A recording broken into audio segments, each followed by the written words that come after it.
Good morning, good afternoon, good evening, wherever you may be as you find yourself falling under the sound of my voice. My name is Mother Lamia, and I'm here to answer October's question of the month, which is as followed.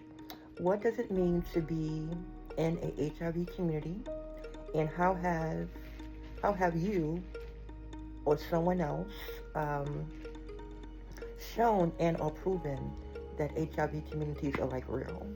And for me, I learned that there was a true HIV community of people that look like me, talk like me, sometimes think like me. When I decided to make the decision to publicly be open about my HIV status, right?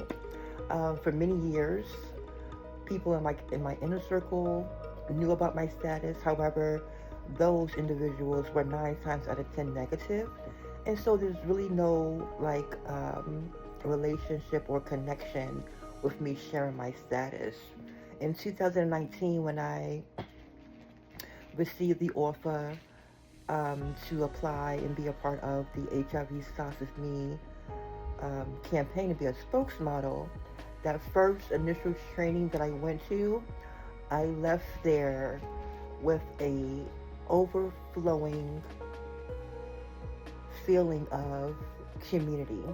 For the first time, I was able to hear other people's stories about how they learned their diagnosis, how they were managing and thriving with HIV, and I no longer, it was such a space of openness and vulnerability that I was like, oh my gosh. And I felt like we all connected without even having to say a single word. Just the fact that we were sharing space and time together for that one purpose and one cause, which was to, stand up and in stigma, build community, build self-esteem amongst other people that are HIV positive and link people to care.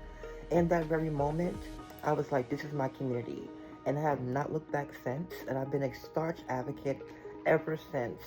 And so another reason I know that it's real and that we do have community is from me being on the campaign, the amount of individuals that have come to me via my inbox, after events, during events, or even people that I come across in my day-to-day interaction in society.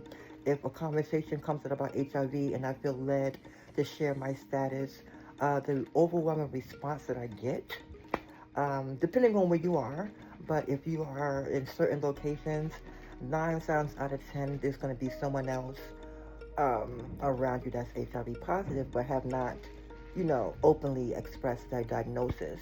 And so when you have the opportunity to have those one-on-one conversations with random strangers, that lets me know that the community is real, that there's a hunger, there's a thirst for people that have needing a sense of belonging. And I'm just happy that the HIV Starts With Me campaign, the spokesmodels, that we have that space and that we have been providing that space for others throughout New York State to make sure that those that are diagnosed, that you're not alone, that you're heard, validated, loved, and seen and cared for. So, so yeah, there's definitely a community that's out there that's free of stigma. Um, oh, let me not forget also going to conferences. Um, HIV conferences. That's also another good space to know that the community is real. Just not within that conference space, but once you leave, the connections that you're able to make often last a lifetime.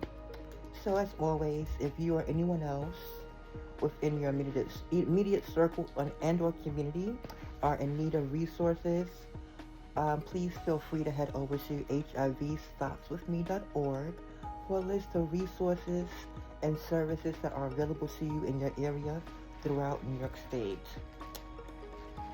Always remember, good, better, best. Never let it rest until you're good as you're better, and your better becomes your best. When you do focus, you will create good and positive things. Until next time, I will talk with you guys later. Bye.